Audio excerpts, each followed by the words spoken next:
proficient in that skill, that instrument, that attack, that saving throw.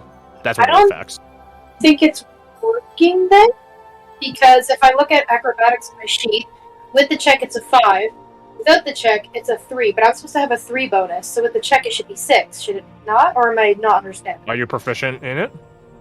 I had the check before. And like if I unclick it, it's 3. Is that... No, it's because you have Jack of all trades. So when you don't have it, you have Jack of all trades applying onto it, which is half your proficiency bonus on anything you're not proficient with. Okay. So even though it should be 2, if you weren't a bard with Jack of all trades, it would be a 2. Okay. But you are a bard, and you have Jack of all trades, but you're also proficient in it, and no, it doesn't stack like that, so... Okay. Yeah.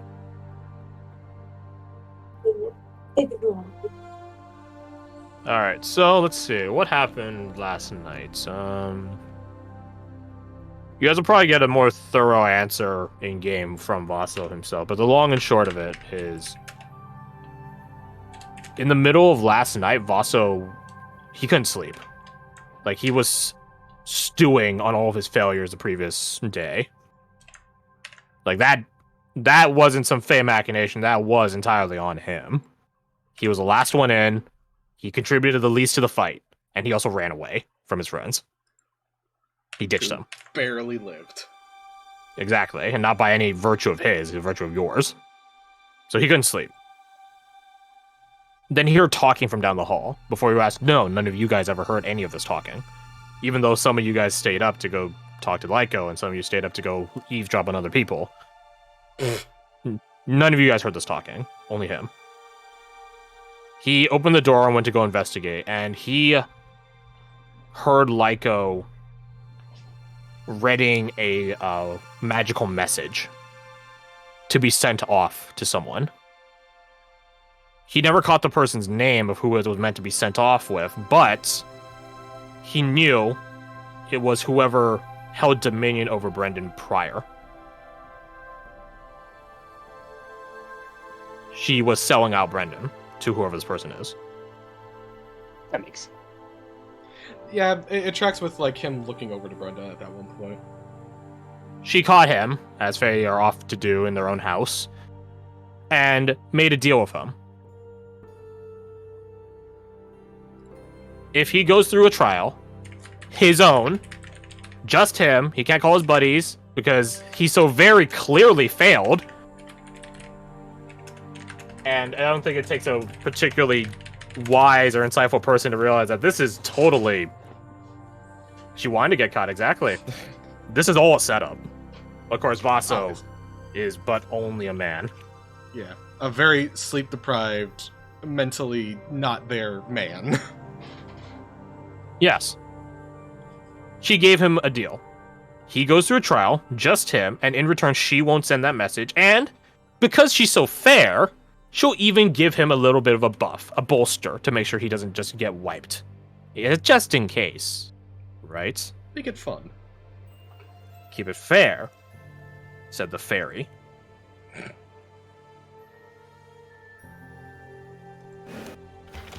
He fought that whole night. He was in a trial the whole night. Fighting stuff, just as when you guys saw him. And every time she gave him her congratulations, and then eventually she offered a bit more. She dutifully pointed out, you guys have no way out. You guys are here until she lets you leave. So she cut him a deal, another deal. Be mine, and I'll let everyone leave and live.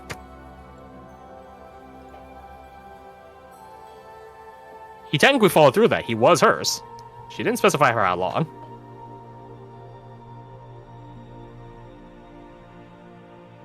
But there's multiple parts to this.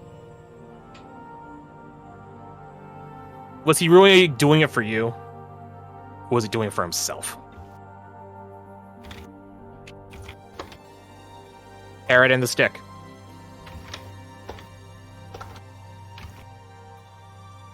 So that's what happened last night. That's how Vasso came to be in the way where he is. Until you guys had to go fight him. Is he gonna be like Hexblade as well now, or is he just still like only Scald? He gave away the sword. Okay. No Hex Blade anymore.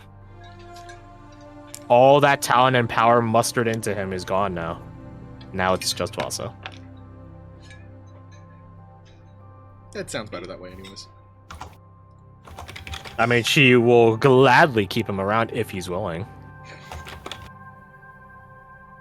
But after you guys saw the last night, I don't think that would be a wise idea.